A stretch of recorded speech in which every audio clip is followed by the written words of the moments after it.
Buenas tardes, bienvenidos al conversatorio de actualidad legal laboral de respuestalaborales.com del mes de agosto. Mi nombre es Felipe Ortega Escobar, soy el CEO de respuestalaborales.com y será quien nos acompañe en esta charla. Procedemos entonces a poner las diapositivas. Sean bienvenidos y bienvenidas todos y todas. Y bueno, vamos a hacer la metodología. Primero va a ser la exposición y por favor dejemos las preguntas para el final.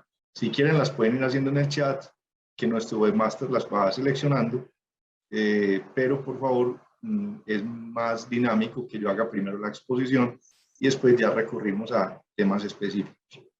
Entonces arranquemos. El primer tema que vamos a ver es el beneficio tributario por este subsidio de hasta 115 VT mensuales por empleo joven, que sea el primer empleo, que es, digamos que alguna confusión se ha suscitado entre este subsidio, que es realmente no un dinero que se entrega, sino una deducción que se autoriza tributariamente, y el subsidio que sí es en dinero que se da para quien genera empleo a jóvenes entre los 18 y los 28 años, ahí sí, sin importar si es el primer empleo, y que equivale al 25% de un salario mínimo legal mensual, que ahorita lo vemos más adelante. Entonces, este primer beneficio para crear empleo joven realmente no es un subsidio, es una deducción fiscal que es hasta de 115 VT mensuales por el empleo de aquel trabajador que sea contratado y que sea su primer empleo. Antes de entrar en materia es importante como hacer esta aclaración. Antes de 2016, que salió la ley, se me olvida el número de la ley que permite las prácticas, hay una ley que permitía las prácticas laborales, ya que las permite gratuitamente incluso con estudiantes universitarios. La gente contrataba los famosos pasantes y hacía convenios que realmente no tenían mucha tecnicismo legal, porque en la práctica eran empleados, simplemente que ellos no eran cuota cena y no cobraban pues prestaciones y les daban una plata al mensual. Eso era como medio chueco porque realmente eso no tenía como una inspiración legal propiamente. Esas personas, como les cotizaban, es la ley 1780 de 2016 la que posibilitó esas prácticas gratuitas con convenios con las universidades, sin que sean cuotas cena, incluso se pueden hasta para doctorado, máster, para universitarios, para todo tipo de escala universitaria. Y fue reglamentada por la resolución 3546 de 2018. ¿Dónde voy yo con esto? Las personas que anteriormente hicieron prácticas con antelación a esta resolución 3546 de 2018, que fue la que reglamentó esa posibilidad de hacer prácticas sin que estén afiliados a la Seguridad Social en pensiones y en salud, y que pueden ser gratuitas o incluso pagadas con el salario mínimo, sin que sean cuotas ni sin que sea una relación laboral. Antes esas personas habían estado contratadas bajo una modalidad que era una práctica que se inventaban las empresas y que eran personas que efectivamente fungían como practicantes, pero para poder reducir el gasto laboral y todo, las afiliaban a toda la seguridad social, porque no eran cuotas, no eran aprendices. Esas personas sí cotizaron a pensiones, y como cotizaron a pensiones, quedan ya para ellos, en este caso no sería su primer empleo, porque para hacer el primer empleo, la exclusión la van a sacar es con que nunca la persona haya cotizado a pensiones, porque es muy probable que en salud sí han estado afiliados como beneficiarios o incluso como practicantes, pero en pensión es lo que va a marcar ya que sí sea el primer empleo. Y estos practicantes que no eran cuotas cena, sino que eran personas que estaban en la universidad y las contrataban como practicantes, pero que las afiliaban a todo el sistema para cubrirse, ya ellos digamos que agotaron esa posibilidad de que este momento se ha tenido como su primer empleo. Muy importante que tengan en cuenta eso. Muy bien, entonces en este sentido el decreto 392 de 2021 reglamentó este beneficio tributario. Este beneficio tributario desde el artículo 88 de la ley 2010 de 2019 a favor de los empleados que incluyen por el primer empleo a personas menores de 28 años, que no figuren afiliados anteriormente como trabajador dependiente o independiente al sistema. En principio, el decreto estableció que el sistema es de seguridad social, pero ya la resolución que después pidió el Ministerio de Trabajo sobre el tema, que la vamos a ver más adelante, filtró el tema, dijo que la validación va a ser contra el sistema de pensiones. Respecto de que la empresa contribuyente tiene derecho a deducir el 120% de los pagos que realicen por concepto de salario. La deducción por cada empleado no podrá superar 115 VT mensuales y procederá en el año grave en que el empleado sea contratado por el contribuyente. Para la expedición de la certificación de primer empleo, el Ministerio de Trabajo pidió una resolución que ya les vamos a decir el número. De acuerdo con la nueva disposición, para aplicar el beneficio tributario deberán tratarse de nuevos empleos según los siguientes requisitos. Tiene que haber un incremento en el número de empleados que están en mención fiscal, en la cual se solicita deducción en relación con el número de empleados que están al sistema de pensiones a diciembre de la vigencia anterior. O sea, la foto la toman contra diciembre. Vamos a ver más adelante. El subsidio, que ese sí no es un beneficio tributario como este, sino un subsidio, es contra marzo. Este es contra diciembre del año anterior. Que los nuevos empleos generen un incremento en el valor total de la nómina de la vigencia fiscal, en la cual se solicita la deducción sobre la renta, y entonces para eso se suman los ingresos base de cotización de todos los empleados, con relación a la nómina del mes de diciembre de la vigencia anterior. Y el incremento debe corresponder como mínimo al número de empleados que se vayan a postular para ese beneficio. La nueva disposición establece que no se consideran nuevos empleos los que se den de un proceso de reorganización, cuando sea una fusión de empresas o cuando también si son empleados de menores de 28 años, pero que están reemplazando empleados que ya estaban vinculados con la antelación. La resolución que les comenté del Ministerio de Trabajo es la resolución 0846, que fue la que reglamentó la forma en que el ministerio es el que le va a dar a la empresa ese certificado de primer empleo para poder permitirse hacer la deducción en la declaración de renta ante la DIAN. Esa resolución establece toda la metodología. Esa resolución la asignó a las direcciones territoriales del Ministerio de Trabajo un tiempo de 15 días hábiles con posterior a la radicación de la solicitud para resolver sobre la misma. Y el certificado de primer empleo será por cada empleado que cumple los requisitos y el mismo corresponderá a la vigencia fiscal del año inmediatamente anterior a su solicitud. Desde el 12 de mayo está montado el link para el trámite de este certificado. Ahí está el linkcito, es un trámite virtual. La erradicación de esta solicitud se hace a través de los canales que vimos. Hay una ventanilla virtual para eso y se hará diligenciando un formulario que está previsto para ese efecto. Además, se deberá adjuntar copias y del documento de identidad del trabajador menor de 28 años, copia de la historia laboral expedida por la entidad administradora de pensiones a la cual se encuentra afiliado, y ahí es donde van a verificar que la persona no hubiera estado afiliada anteriormente al sistema de pensiones por fuera de la oportunidad del postulante. El certificado laboral de cada uno de los trabajadores relacionados en la solicitud, ese certificado es dado por el empleador y debe contener la razón social del empleador, el RUT, así como el teléfono y dirección, nombre del trabajador, identificado con su número de teléfono y dirección, fecha de inscripción del contrato y fecha del inicio de la relación laboral. Y también el RUT del empleador solicitante. Les insisto, el anterior beneficio que acabamos de ver es un beneficio tributario, no es un subsidio. Ahí no hay ninguna entrega de dinero, lo que hay es la posibilidad de que en la declaración de renta la empresa se deduzca por cada uno de estos nuevos empleados adicionales a los que tenía a diciembre de la vigencia fiscal del año anterior y que cumplan el rango de estar entre los 18 y los 28 años y sea el primer empleo de ellos, que para ese efecto la condición es que nunca antes se hayan aportado a pensiones.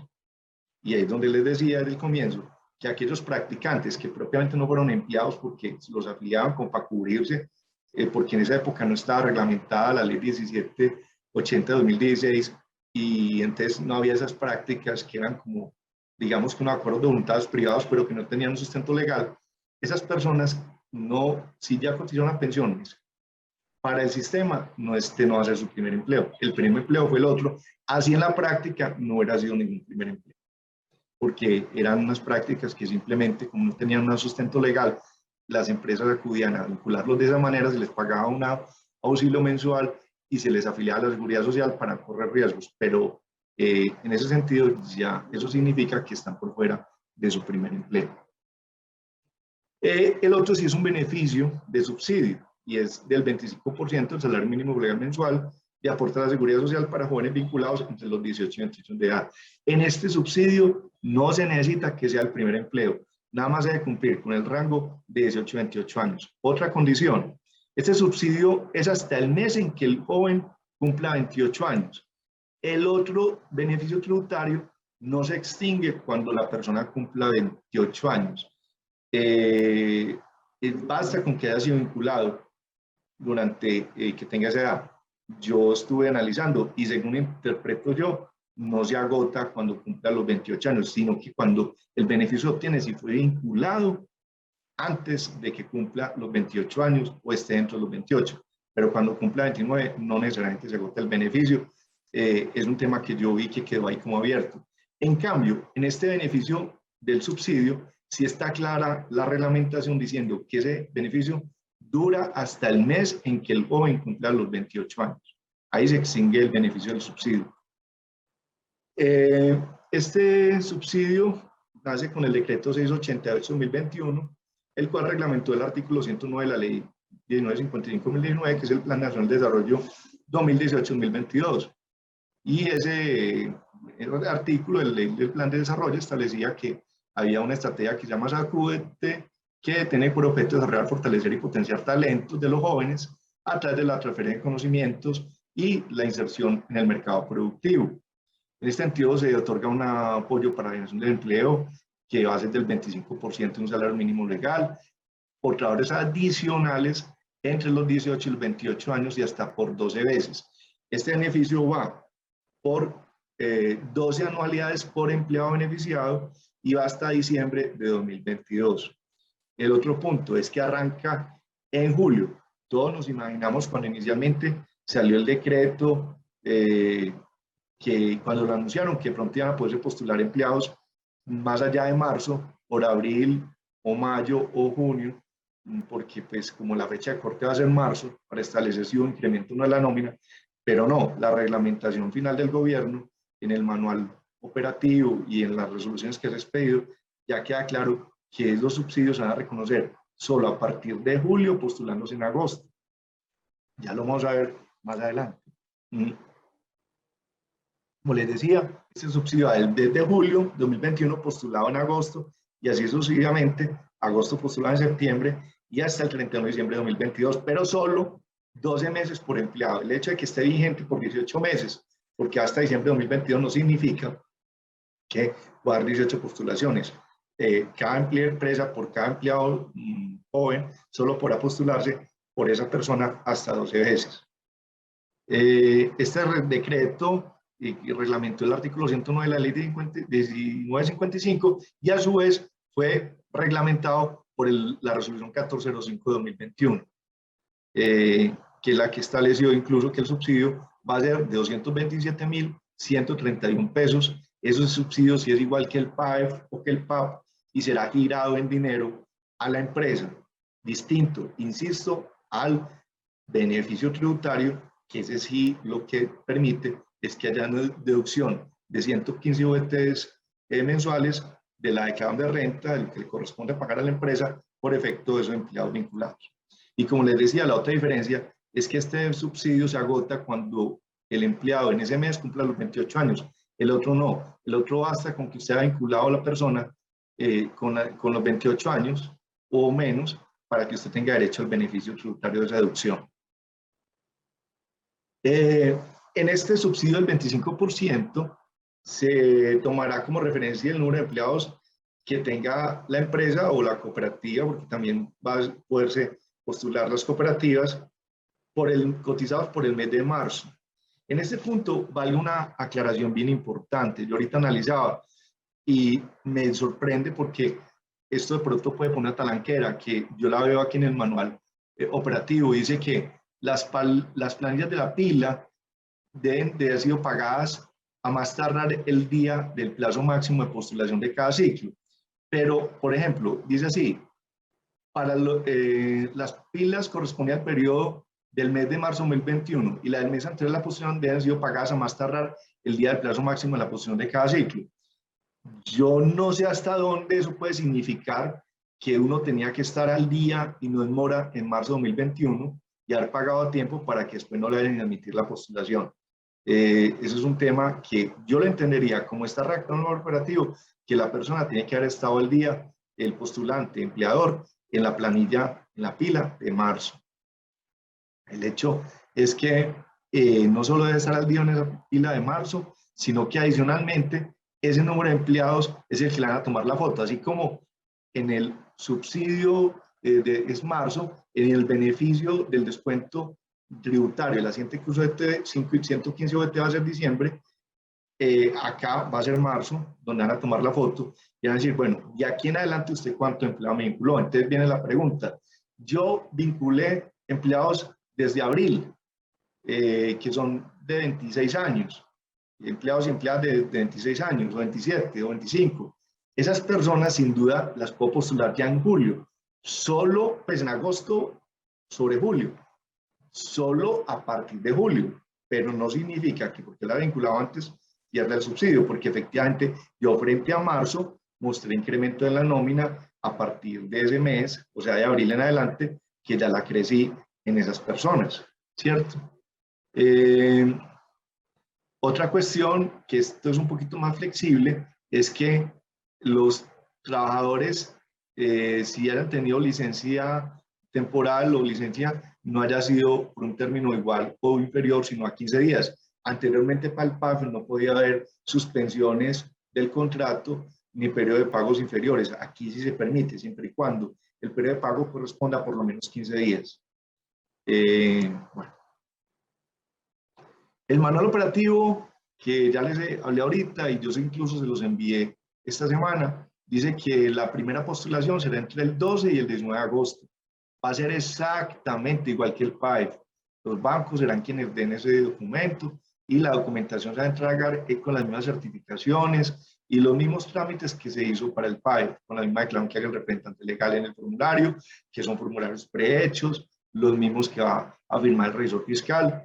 Y el giro está previsto para que sea 15 días hábiles después de la recepción de los recursos, y eso será por allá a finales de septiembre, para que lo tengan en cuenta. Si mal contado, eso llegará para en octubre, la plata efectiva, según hago yo cuentas, pues no creo que pase más del mes de octubre, pero antes de octubre no pienso que sea posible que llegue enero, porque si son 15 días hábiles después de del 24 de septiembre, según yo puedo interpretar de manual operativo, entonces eso es octubre. Y octubre finales. Bueno, la UGPP va a verificar lo siguiente para aprobar el pago del subsidio: que la pila correspondiente al mes de marzo y la mes anterior deben haber sido pagadas más tardar el día del plazo máximo de la postulación de cada ciclo, como les decía ahora. O sea, eso significa que en marzo debe estar a paz y salvo. Los cotizantes registren aportes por lo menos de un salario mínimo. O sea, los postulados tienen que ganar y cotizar por lo menos un salario mínimo. Aquí viene la pregunta también. Si gana 2 millones, ¿puedo postularlo? Claro que sí. Y si gana 3 y 4, claro que sí. Simplemente que el subsidio va a seguir siendo los mismos 227.000 pesos. Los cotizantes que han aportado el mes completo al sistema de la pila deben estar afiliados en todos los subsistemas, es decir, tiene que haber estado cotizando para fiscales también, y pues pensiones, salud y riesgos laborales. Y que por lo menos se hayan cotizado 15 días en ese mes, porque si haya ingresado con posterioridad al inicio del mes, la cotización debe haber sido por lo menos de 15 días. Lo mismo puede haber tenido suspensiones de contrato, pero no superiores a 15 días. El trabajador por el cual se postule debe estar entre los 18 y los 28 años de edad, y el número de empleados debe estar entre 18 y 28 años de edad, debe ser, no pueden superar el total de los empleados adicionales. Es decir, tienen que ser es adicionales a la gran masa que había en marzo, pero adicionales, no pueden ser superiores a los que había en marzo. Es muy importante tener en cuenta, lo que la UGPP va a mirar es números, no nombres. De manera que si usted puede tener un empleado ahorita que postuló sobre julio y ese empleado renunciarle ahorita al 5 hoy de agosto, hoy 6 de agosto, y contratar otro también joven y postuló ese que en julio, en agosto postuló sobre julio y tiene el subsidio. Y el que ingresó hoy y le va a cotizar este resto de mes, también tiene derecho al subsidio. Lo importante es que uno y otro sean adicionales al mes de marzo. Eso es lo que la OGPP la va a verificar, no tanto quién es el empleado, sino que usted acredite que la persona sea de edad entre el rango de 18 y 28 años y adicionalmente sea adicional a los empleados que usted tenía en marzo. Bueno, ahorita ya yo sé que aquí hay muchas preguntas, esperemos a que termine la exposición y después ya retomamos estos temas y entre todos lo analizamos. Hay un tema muy interesante que es el de la jurisprudencia de la sala laboral. Es importante que ustedes en la empresa le presten atención a esto, sobre todo porque las empresas están obligadas a desarrollar programas de prevención de consumo de alcohol y drogas psicoactivas, donde la Corte Suprema ya ha sido reiterada, yo les he estado informando sobre eso, en que la adicción a sustancias psicoactivas o el alcoholismo dan lugar a la estabilidad laboral reforzada y en ese sentido tengan mucho cuidado con hacer incluso acuerdos de retiro, porque entonces puede haber momentos de sobriedad o de momentos sí, de sobriedad, bien sea por el alcohol o por las drogas, y entonces pueden pensar que en ese momento esa persona es libre de disponer y hacen acuerdos de retiro, y hay mucho riesgo ahí. En ese caso, porque ha sucedido ya que declaran ineficaces los acuerdos por ausencia de una voluntad libre y exenta de vicios, entonces en ese caso yo les recomiendo que tengan mucho cuidado y sepan pues que en todo caso estas personas ya entran a ser parte de que antes uno pensaba que era muy fácil con cualquier persona que llegara bajo los efectos de la droga o el alcohol terminar el contrato, y ya no es así porque la jurisprudencia ya tiene catalogadas estas situaciones como de enfermedades que dan lugar a estabilidad laboral reforzada. De hecho, la Corte Constitucional, les recuerdo, en la sentencia C636 de 2016, dijo que solo es justa causa esa provisión del artículo 60 del Código Sustantivo del Trabajo cuando el consumo del alcohol o las drogas ponga en riesgo a la persona o a las cosas en la empresa y sea pues grave para él o para sus compañeros de trabajo. En ese sentido, digamos que si es un operario puede ser muy grave, pero si es el contador, si es el que hace una actividad administrativa y digamos que no puede poner en peligro a nadie, salvo su propia salud por esa circunstancia, la cosa complica para efectos de aplicar una justa causa. Entonces, el punto de él, les toca este tema para que tengan en cuenta que este tipo de comportamientos, la Corte Constitucional y la Corte Suprema ya los ve no como una violación del contrato, sino como sujetos de especial protección laboral. Y en ese sentido, tengan cuidado a la hora de hacer un despido o hacer un acuerdo de retiro, porque ya está permeado el tema por esas visiones tanto de la Corte Constitucional como de la Corte Suprema. El otro tema que hemos tocado en estos días es que realmente cuando hay salario variable se debe tomar pues el artículo 228 del Código del Trabajo, eso ninguna EPS lo está cumpliendo. Realmente yo pienso que deben liquidar con el promedio si hay variación de salario. A ver, a los empleados que tienen comisiones para que tengan salario variable, les da siempre a la afiliación un salario básico esperado, que es el que por lo menos va a esperar siempre la Seguridad Social. Cuando ustedes afilian a un empleado al sistema, usted le reporta al momento de la afiliación el salario básico. Ese es el mínimo salario que espera la Seguridad Social. Y solo le permite que usted le cotice por cada salario si hay menos días laborados o si hay ni siquiera 6 anuales de suspensión, porque durante la suspensión la persona tiene derecho a que se le cotice sobre el IBC, sobre el ingreso base de cotización que tiene. y a que se le cotiza seguridad social. Entonces, en el único caso que no es cuando hay menos días laborados en el mes, bien sea porque la persona ingresó posteriormente al cierre de mes o porque hubo días que no hubo suspensión y hubo días no laborados, que en ese caso la pila sí te recibe la novedad de un IBC diferente. Cuando ya el incremento del IBC es porque la persona vengó un salario de comisión, en ese caso ese mayor valor se va a reflejar dentro de una novedad que se llama variación de salario transitoria.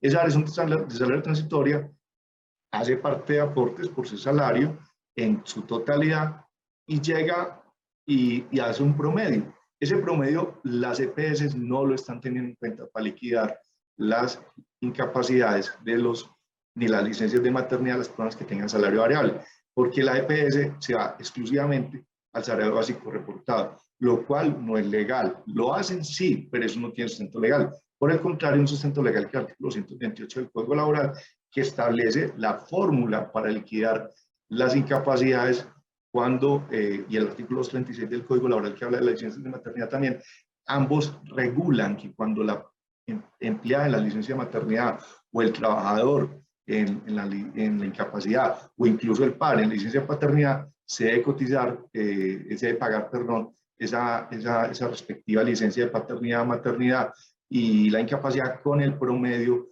del último año. Eso es en virtud del artículo 106 de la ley 100, que es la ley de seguridad social.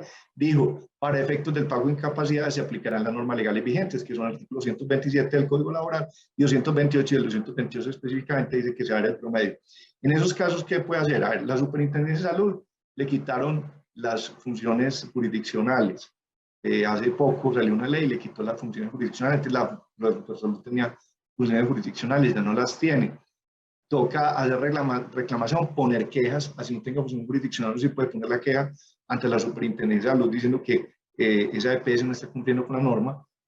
Y en el último escenario uno puede hacer una demanda ante un juez laboral en los términos del artículo 2 del Código Procesal de Trabajo, que le da competencia para resolver esas controversias con la seguridad social, lo cual es algo dispendioso por lo menos, pero es la salida que hay. Igual lo importante, esto está claro, que esa reglamentación y que ese intercambio de la EPS no tiene sustento. La real es que deben tomar el promedio, no lo hacen, pero lo deben hacer.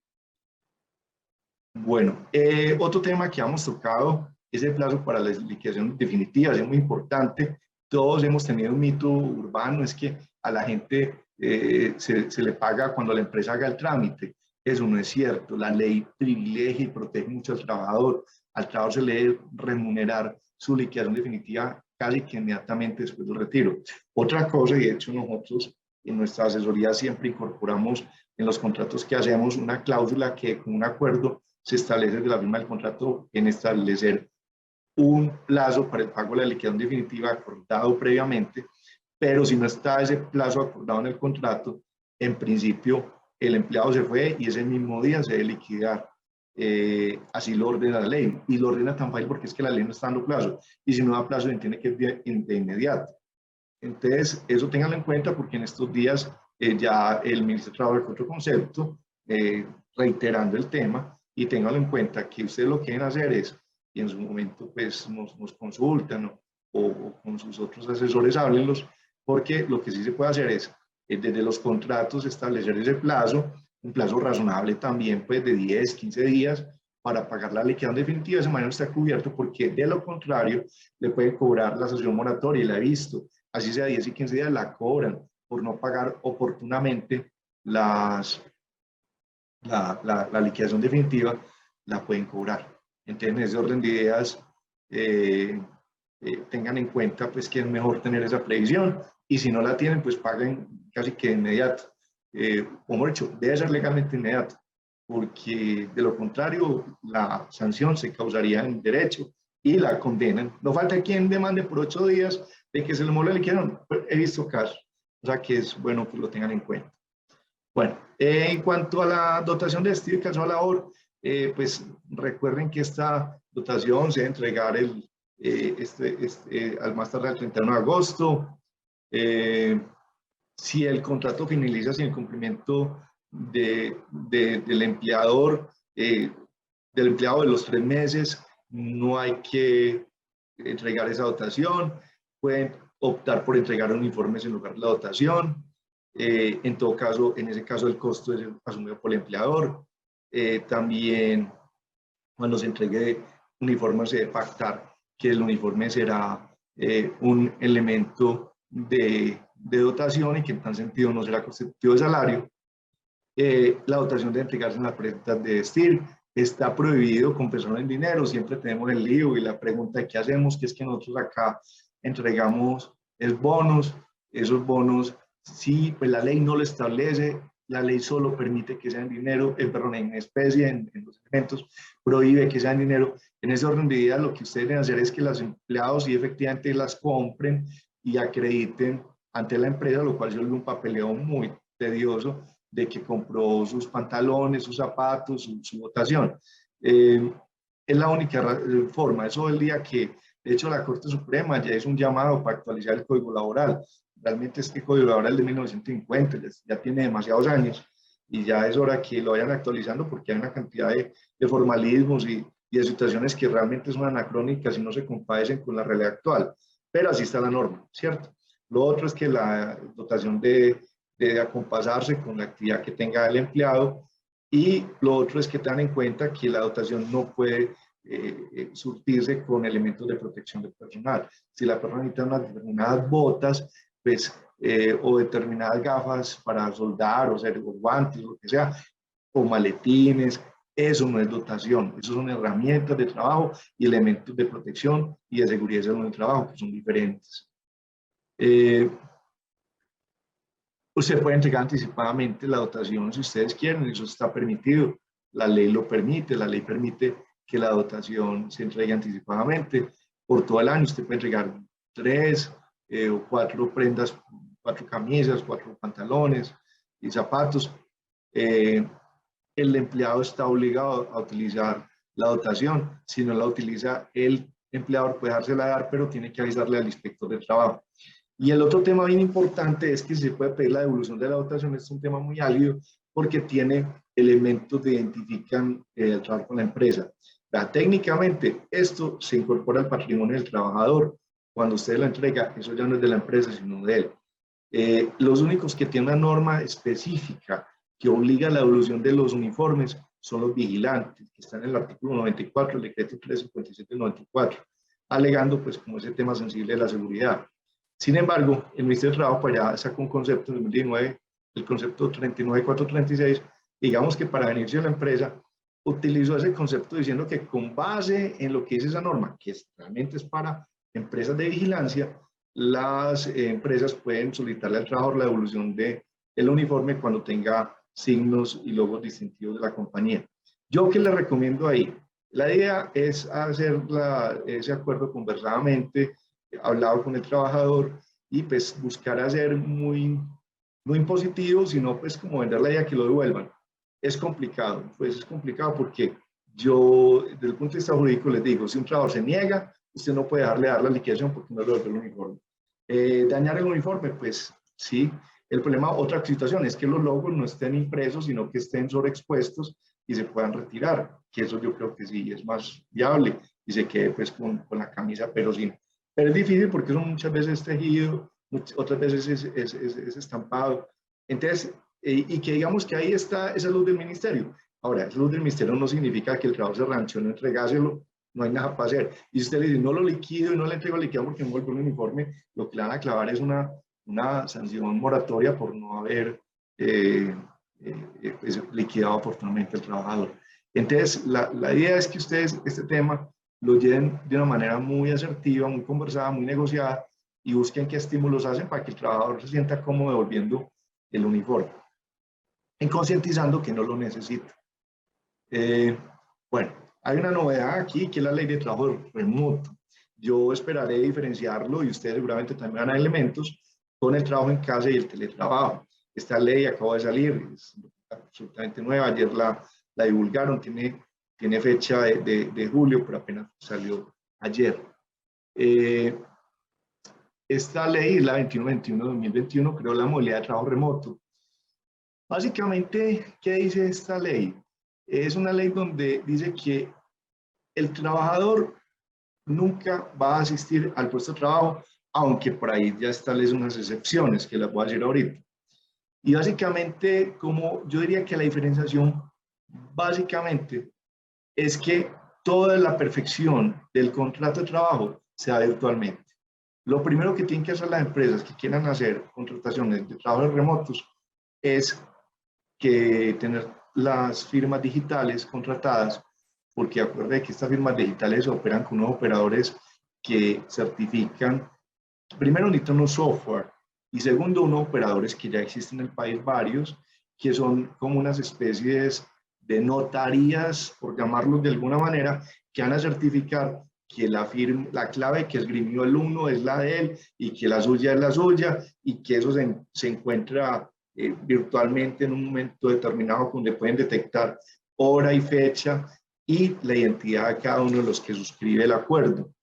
Entonces, lo primero que hay que decir es que quien quiera migrar a este trabajo remoto, porque se puede migrar, los actuales contratos pueden migrar a trabajo remoto, o contratar un trabajador bajo esta nueva ley, tiene que tener toda la plataforma de software y de sistemas básica para poder hacer firma digital, ¿cierto? Y generar los documentos electrónicos. Ya con seguridad que si ustedes acuden a buscar alternativas en el mercado, hay muchas alternativas porque las conozco e incluso permiten enviar el contrato en diferentes modalidades, hasta en el PDF, el contrato de genera, etcétera. O sea, hay formas ya en el mercado, y esos costos tienen que ser asumidos absolutamente por el empleador. En ningún caso pueden ser asumidos por el trabajador. Es una advertencia muy clara que hace la ley. Aquí dice pues la ley que las partes manifestan su consentimiento en el uso de la firma digital y a través de mensajes de datos bajo las características de la ley 527 del 99. Esta es una forma de ejecución del contrato que no requiere un lugar físico determinado. Sin embargo, no nos confundamos con esto, porque por ahí estaba muy en boga un tema, es que el flexitrabajo, y yo les voy a decir que eso tiene su riesgo y tenganle mucho cuidado a lo siguiente. Que no, que la persona trabaja donde sea. A mí no me interesa, sino que me trabaje y verá si está en un jacuzzi, si está en una piscina, si está en su casa, si está en una finca, si está montando a caballo, o en yate, o nadando, como quiera.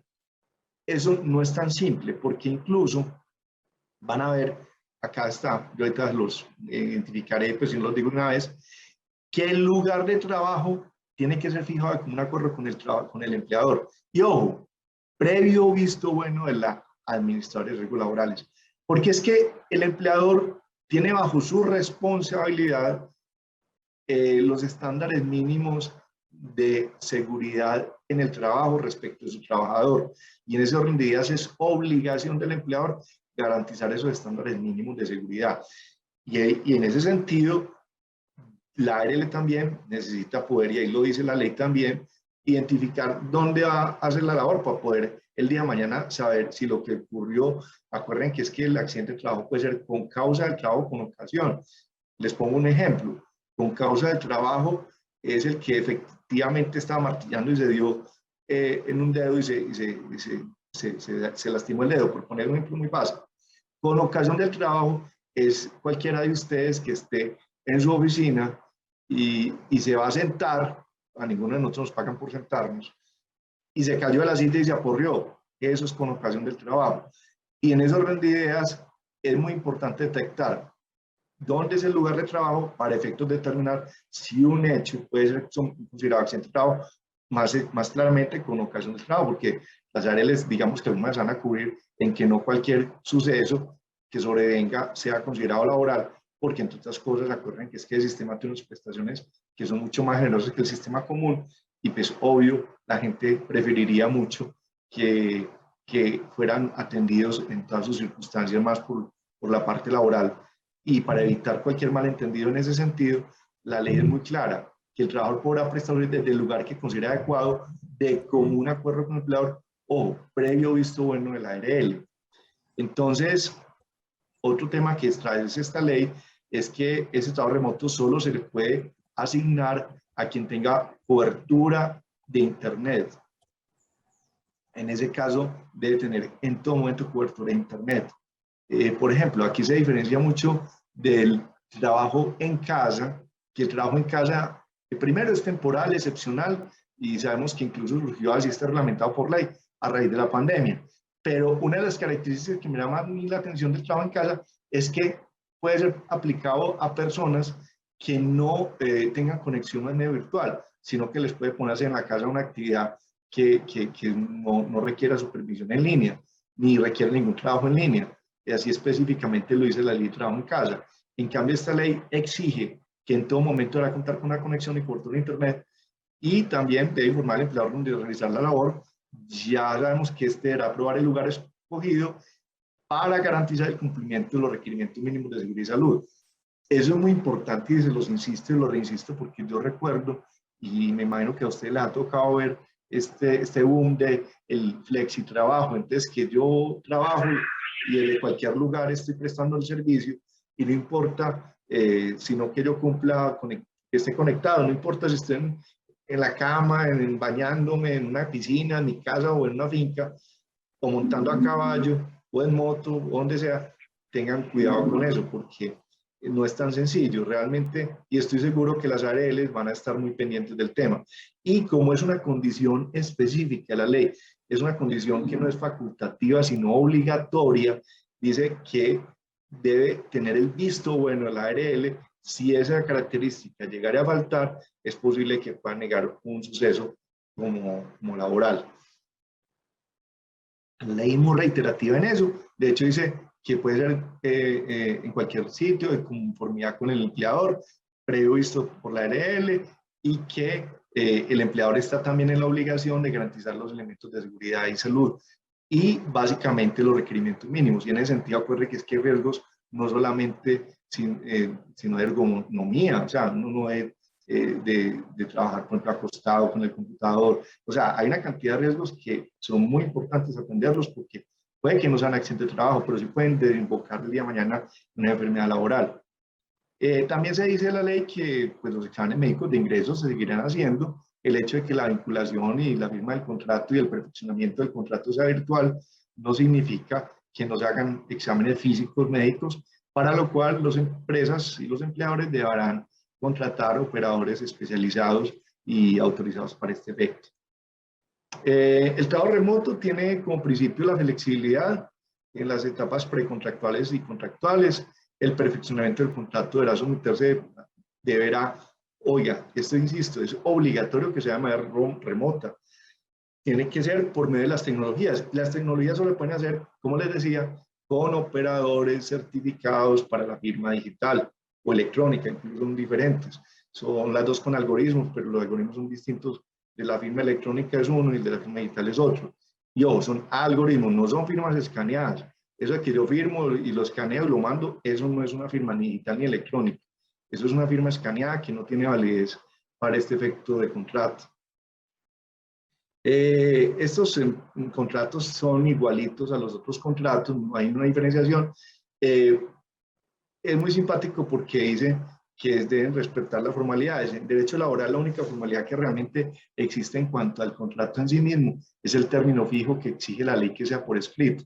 Aquí, pues, por defecto está ya dicho que tiene que ser escrito, y como la contratación, pues, para que conste y se acredite ser virtual y por firma digital o electrónica y a través de documento electrónico, pues ya se sabe que va a ser escrito y puede ser fijo, indefinido o por obra, labor, según las circunstancias, que son las tres modalidades que trae la ley de laboral en cuanto al término de duración.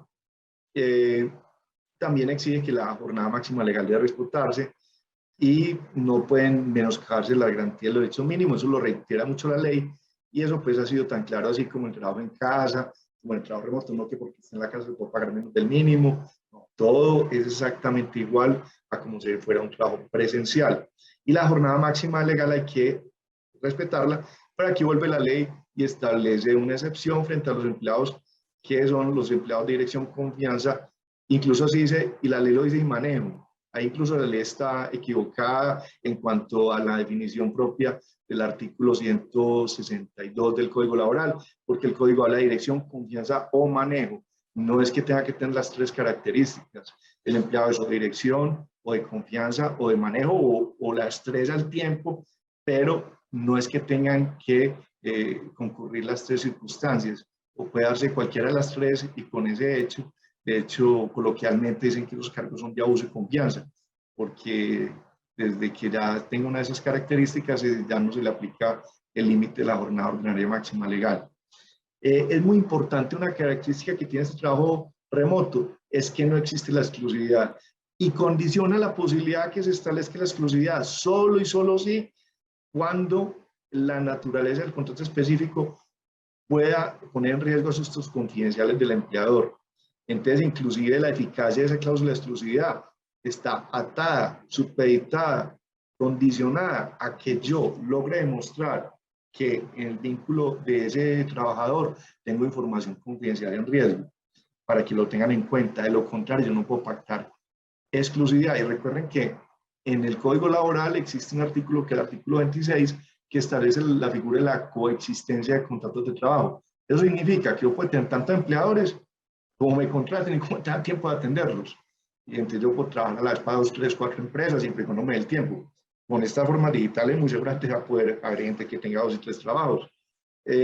No sé, pues ya cómo se supeditará pues la reglamentación propia de cada empresa para controlar la prestación del servicio.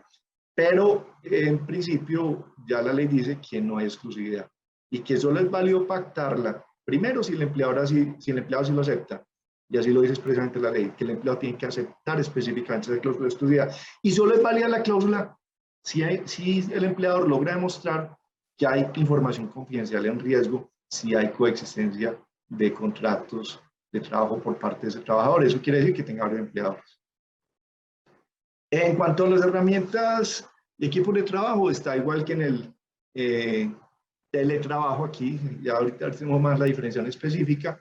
En el trabajo en casa, recuerden que ahí no hay propiamente un pago de internet y de energía, sino que hay que, si el trabajador en el trabajo en casa gana hasta 2 salarios mínimos legales mensuales, tiene derecho a que se le siga reconociendo, así está en su casa, el auxilio legal de transporte, que tiene como propósito darle un auxilio de conectividad legal. Digamos que ese auxilio de conectividad es el que surge de la ley en reemplazo del auxilio legal de transporte y su valor es máximo y es ese nomás. Y con eso supone que el trabajador se ayuda en lo que gaste en servicios públicos e internet para prestar su servicio. En este caso, si la persona pues está en trabajo en casa, gana más de 2 salarios mínimos, no hay auxilio de conectividad ni de transporte, por lo menos no de origen legal, y en ese orden día la empresa no estaría obligada desde el punto de vista legal a reconocerlo, sino si y solo si la persona está en ese rango de salario. Ahora, en el teletrabajo y ahorita en este trabajo remoto, la ley sí específicamente dice que es obligación del empleador poner las herramientas tecnológicas, las conexiones, los programas y el valor de la energía y el internet y de la telefonía que necesita el trabajo para prestar el servicio. Igualito, en este caso es igual que en el teletrabajo. El teletrabajo también dice que esas personas tienen ese auxilio que se da por esos conceptos, obvio, es no salarial y así se debe pactarse, porque realmente el dinero que yo suministro para ese efecto es un dinero que no tiene por propósito retribuir la prestación directa del servicio, sino que lo que tiene por propósito es dar unas herramientas y unos elementos para que me puedan prestar el servicio. El empleador también debe incluir los costos de desplazamiento, de que los vamos a ver ordenados por él, y el mantenimiento de equipos, herramientas, programas y software necesarios para prestar el servicio. Dice que el contrato de trabajo debe tener como por lo menos los siguientes aspectos: las condiciones de servicio, los medios tecnológicos y de ambiente requeridos y la forma de ejecutar el teletrabajo remoto y las condiciones de tiempo y espacio. Esto a mí, pues cuando lo veo yo en la ley, lo veo un poquito etéreo y es concreto, porque cuando dicen que entonces podrá prestarse en cualquier lugar, pues tenemos en cuenta que tiene que ser un lugar donde esté prestándose el servicio que está inclusive especificado desde el contrato. Entonces eso nos lleva a que con seguridad el ARL después va a decir que en el contrato esté especificado eso. Y ahí vuelvo yo con el tema del tal flexitrabajo que les decía que existe, esa tesis que yo nunca la compartí, que ponga riesgosa, particularmente en lo que puede ser que el día de mañana una persona tenga un accidente de trabajo y no me lo valgan como laboral, o pues me puedan poner pereque porque digan que realmente no, o incluso frente a una culpa patronal, porque es que yo no puedo decirle, váyase, entonces la otra o el otro se fue para la finca montada a caballo y con el equipo porque le parecía muy play eso y se cayó y se accidentó, y entonces que estaba trabajando, imagínense. Bueno, cuántas cosas, una piscina se ahogó, o cuántas circunstancias no pueden ocurrir, ¿cierto? Entonces, en ese orden de ideas, desde acá del contrato, vea que dice en condiciones de tiempo y espacio. Espacio no es más que la locación donde se va a desempeñar el trabajo. Entonces, vuelvo, insisto, finalmente esto acaba siendo muy parecido al teletrabajo que está en la casa, porque realmente incluso en ese lugar la empresa debe atender con las personas de seguridad de un trabajo las condiciones propias y adecuadas para prestar el servicio. También ese contrato tiene las funciones, los días y horarios en que el trabajador realizará las actividades. Incluso dice la ley específicamente para efectos de identificar el origen de accidente y controlar la accionada máxima legal. También dice la ley, lo vamos a ver más adelante, que esas plataformas de sistemas que se disponga la empresa para prestar el servicio deben tener una forma de controlar, digamos, esos tiempos de trabajo para poder estar claros en las jornadas máximas y garantizar la desconexión laboral, porque así como el trabajo en casa y en esta modalidad de ley de trabajo remoto, también se debe garantizar la desconexión laboral. Se debe definir las responsabilidades en cuanto a la custodia de elementos de trabajo y fijar el procedimiento de entrega de elementos de trabajo por el empleador, y también las medidas de seguridad informática que debe conocer y tener el trabajo remoto. En cuanto al desplazamiento del trabajo remoto a la empresa, como les decía que la ley dice en principio que en ningún caso van a interactuar personalmente, pero incluso después dice, no, pero es que sí lo puede citar. Excepcionalmente, el empleador puede requerir al trabajo remoto para los siguientes casos. Primero, para verificar los estándares y requisitos que deben cumplir la herramienta del equipo de trabajo. Segundo, cuando para la ejecución de las labores del trabajador se van a instalar o actualizar manualmente software o programas. O cuando se le van a hacer descargo al trabajo remoto, porque hay incumplimiento. Pero yo ahí, eso sí, es una cuestión que puse esta diligencia actualmente, pues la ley dice que se llamar para eso, pero es que eso no es necesario, porque de hace rato las audiencias y las diligencias de descargo pueden ser virtuales, no hay necesidad de que sean presenciales.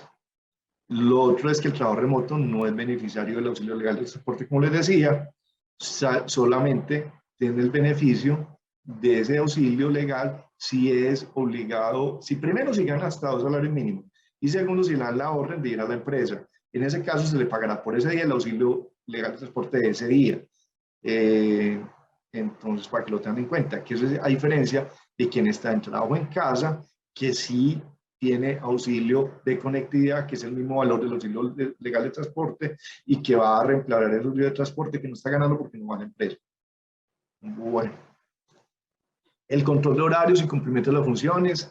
Entonces dice aquí la ley que el empleador se encuentra facultado para controlar las obligaciones, funciones y el del trabajo remoto. Eso es obvio. Digo que la ley no tiene que ser parte de la subordinación laboral y si se mantienen incólumes todas las atribuciones y beneficios del trabajador remoto, como igual que cualquier trabajador, igual las del empleador en cuanto a sus facultades de subordinación.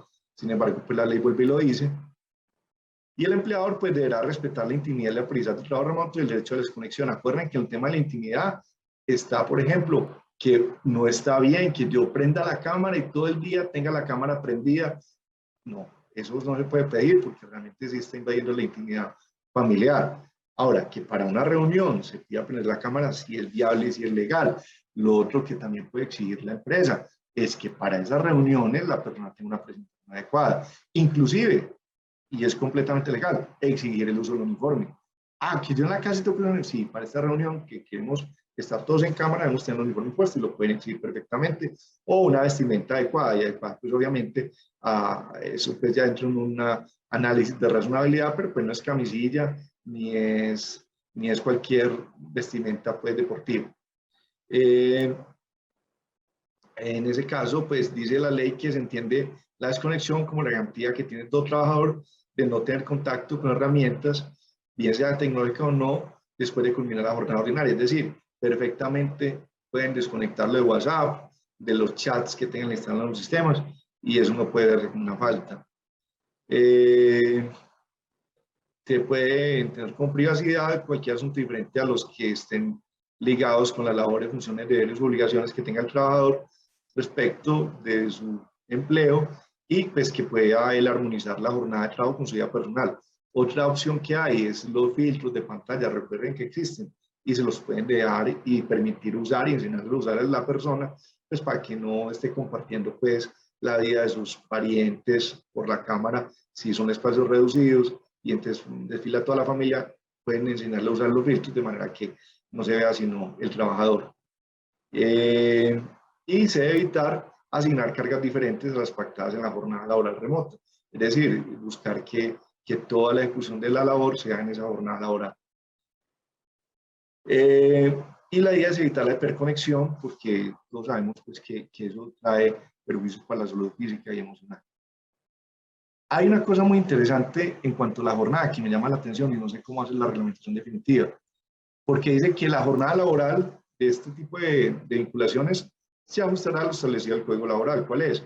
Aquí existe en Colombia una jornada máxima legal semanal de 48 horas en los términos del artículo 169 del Código Laboral. De ahí para abajo uno puede contratar jornadas parciales. En ese caso, lo importante es que nunca se mejoren las condiciones laborales que ya goza el trabajador que actualmente tiene una vinculación, si va a migrar al trabajo remoto. Y si va a pagar menos del mínimo mensual es porque la jornada también va a ser proporcional e inferior a la jornada mínima semanal y mensual, que la jornada máxima legal es de 48 horas semanales por ahora, hasta que hoy pues, empiece a regir la disminución de la jornada que fue aprobada recientemente, a menos pues que la empresa se haya acogido desde ya a disminuir la jornada a 42 horas semanales. Esa jornada será distribuida en la semana, y hay una situación que me llama la atención que no sé cómo va a ser reglamentada específicamente, y dice, y no implicaría un cumplimiento estricto de horario al día. Yo diría que eso depende de cómo se pacte, es decir, yo puedo pactar que sean 4 horas diarias, no puedo decir que sean 16 horas y me trabajo, o 24 horas y me trabajo 2 días a la semana. No. Es decir, yo diría, eso es una reacción que trae la ley, así lo establece un artículo de la ley, pero yo diría que esto sí no implicaría un cumplimiento estricto de horario al día, depende de cómo lo pacten las partes y depende de que ese pacto esté específico en cuanto a la jornada máxima legal y en cuanto a la facultad que yo tengo sobre el trabajador toda la semana, los 6 días de la semana, 4 horas diarias, y yo así lo acuerdo con él, ¿cierto? En cuanto al programa de prevención, control y actuación de riesgos laborales, las ARLs deberán elaborar un programa de prevención frente a los trabajadores remotos, el cual deberá ser suministrado al trabajador como al empleador. El empleador deberá llegar a la ARL, copia del contrato de trabajo, es donde les digo que vean que el contrato de trabajo habla de espacio, y entre la ARL va a tener ya desde el contrato una definición de cuál va a ser el espacio de trabajo, nada más que una definición, una determinación de ese lugar de trabajo. Y en ese sentido, el trabajo remoto no es tan flexible como que es que yo ya trabajo donde sea y a cualquier hora y en cualquier lugar, porque a cualquier hora tal vez sí, pero no en cualquier lugar, porque ya cuando está ese determinado espacio que está en el contrato y que incluso hay que mandarle copia a la ARL, ya va a haber un control para que no cualquier espacio sea catalogado como laboral, y donde la ARL va a intervenir con seguridad sobre el trabajo de esa empresa a verificar en la residencia de esa persona o en el lugar que escogió para el trabajo remoto que cumpla con las condiciones de ergonomía, de luminosidad y de seguridad específicas para su adecuada prestación de servicio. De hecho, las ARL deberán hacer un formulario para ese efecto, ese programa, dentro de los 3 meses siguientes a la vigencia de esta ley, y en ese caso a la empresa le van a solicitar la descripción de la actividad ejecutada del trabajo remoto, el lugar donde se desarrollarán. Vuelvo y insisto, el lugar no es tan flexi trabajo que yo trabajo en cualquier parte del lugar debe ser uno y determinado. Si puede estar cambiando de lugar, yo lo, pues, posible siempre y cuando cada lugar esté especificado en el contrato y cada lugar cumpla con los requisitos de seguridad y en cuanto a las características definidas por la ARL y por seguridad en el trabajo. Entonces el horario también lo están pidiendo y la clase de riesgo a las labores que se ejecuten. Entonces ese formulario lo va a publicar la ARL, debe ser expedido entre los 3 meses siguientes a esta ley que acaba de ser promulgada. Los actuales trabajadores pueden migrar al trabajo remoto siempre y cuando no se les merme ni se les desconozca ningún derecho. Y hay una característica muy importante que la quise traer a colación.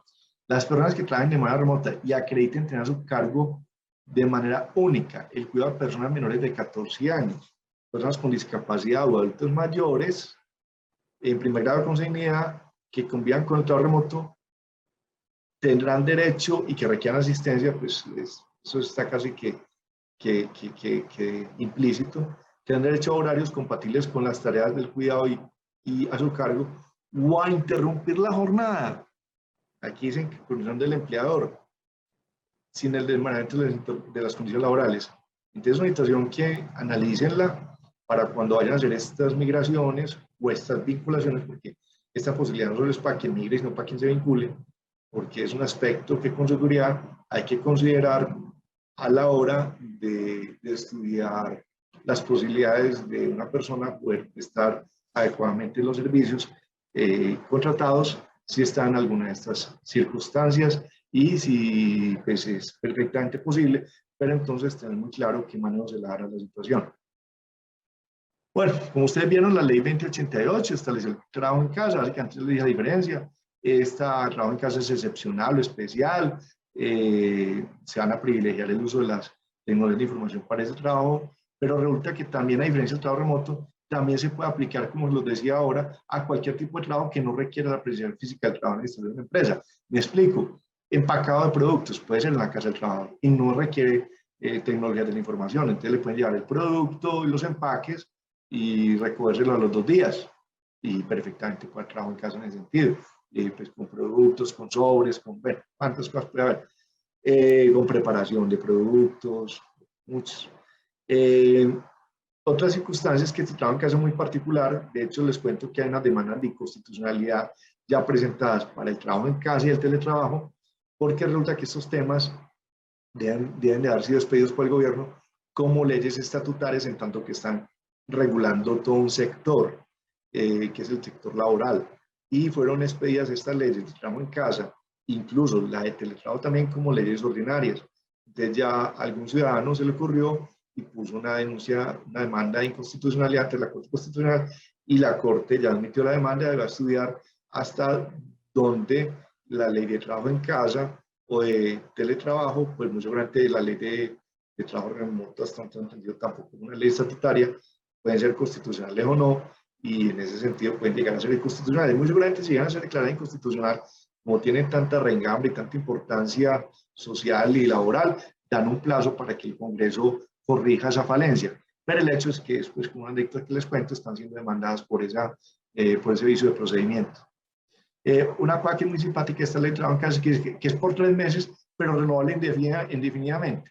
Y que al trabajador hay que mandarle una carta que muchas empresas están peladas de mandar, tengan en cuenta eso, y que se va a haber mandado inmediatamente después de haber despedido esta ley, que ya se me olvida, pues eso fue ahorita a principios de este año, y a cada trabajador se le ha dicho, bueno, a partir de la ley, porque ese trabajo en casa venía de antes, con base en una circular del Ministerio de Trabajo, y aplicándose como en la práctica bajo esa figura, pero ya con esta ley se obligó que se les notificara por escrito a los trabajadores de modalidad de trabajo en casa, que por lo menos debe contemplar periodos de 3 meses, renovables sucesivamente mientras subsistan las circunstancias, y también con la posibilidad de que el empleador en cualquier momento interrumpa esa forma de prestación de servicio cuando las circunstancias que ameritaron el trabajo en casa desaparezcan.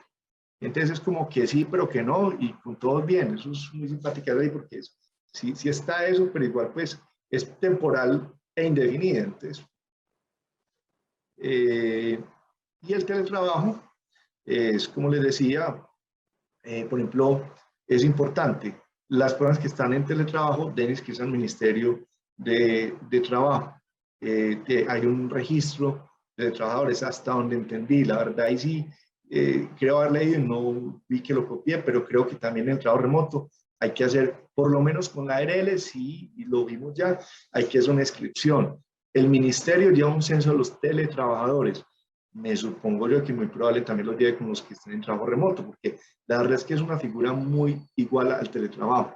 La diferencia que yo logré identificar específicamente es que el perfeccionamiento del contrato de trabajo en el trabajo remoto va a ser absolutamente virtual. Y de entrada va a estar contemplado que no hay, por lo menos en principio, interacción física de ninguna naturaleza. Y hay unas excepciones en la interacción física que la vimos acá, ya las vimos acá, que son solamente cuando allá que hacer verificación de estándares y requisitos que deben cumplir la herramienta del equipo de trabajo, cuando el trabajador se le deba actualizar su equipo o cuando hay que hacer descargos, que incluyen el cálculo de los descargos, les decía que no es necesario que la persona acuda a la oficina porque eso se puede hacer virtualmente.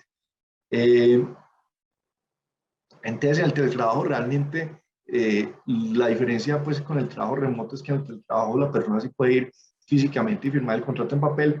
En el trabajo remoto toda la perfección del contrato de trabajo tiene que ser virtual, pero insisto, no es que yo mande un email y reciba un email y mande un email con un PDF y la persona lo imprime y lo firme y me lo devuelva. No, esta modalidad exige que ya la empresa cuente con las tecnologías de firma electrónica o digital y eso exige unos software específicos, unos códigos y claves específicas donde tanto la empresa tiene su clave electrónica para que es la que firma, son claves como las que se utilizan con la DIAN y ya cada persona que usted tiene que asumir como empresa los costos de esa persona en cuanto a lo que exija que le creen su firma digital, la persona crea su firma digital, que solo la va a conocer esa persona y nada más que esa persona, y ya cuando se da el perfeccionamiento del contrato con el sistema de la minuta, no es propiamente un email, es a través de un software que usted hace llegar ese documento y la persona cuando ya lo baja y lo firma, marca unas claves y ahí se entendió que firmó.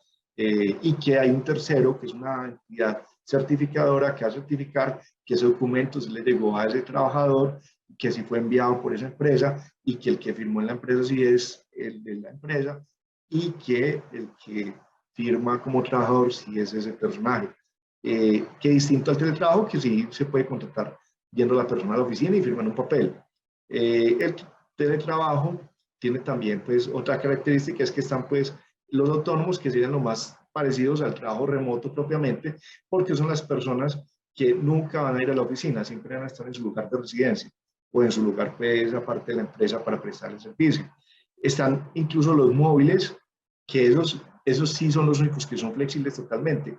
El trabajador móvil del teletrabajo es aquel, les voy a poner un ejemplo que todos no hemos visto, los que las grandes compañías de gaseosa o de comestibles están de tienda en tienda con unos aparatos que son como unos, haga cuenta, unos celulares, unos datáfonos que van haciendo los pedidos y pasando, nunca van a la oficina, todo es virtual y nunca tienen un sitio específico de trabajo porque su trabajo es hacer las rutas de ventas. Es un caso de dar otro, seguramente el que me ocurre a mí es ese. Esas personas sí son los únicos que no tienen que acreditar propiamente un sitio de trabajo específico. Pero lo que es el del trabajo remoto, el trabajador autónomo, que es el que va a estar siempre en un sitio de trabajo, y también el trabajador suplementario, que a diferencia del autónomo, es uno que es lo que muchos estamos aplicando con la actual trabajo en casa, que son 3 días en la casa, 2 días en la oficina, o viceversa, o 3 en la oficina y 2 en la casa. Están mezclando, eso también es una realidad válida no solo para trabajo en casa, sino ya específicamente para el teletrabajo o las leyes del teletrabajo. El teletrabajo, recuerden que no tiene tampoco auxilio legal de transporte, así gane menos de 2 salarios mínimos, excepto los móviles, que ellos sí tienen que facilitar los medios de transporte porque en ese caso, para prestar servicios tienen que estar desplazando, pero ni los autónomos ni los suplementarios tendrían el auxilio legal de transporte, pero sí tienen derecho a que la empresa les dé los medios para prestar el servicio, entre ellos un subsidio para pagar el internet y la energía y los servicios públicos que requieran para prestar el servicio. Bueno, esta es la exposición. Muchas gracias. Estamos entonces atentos ya a sus preguntas.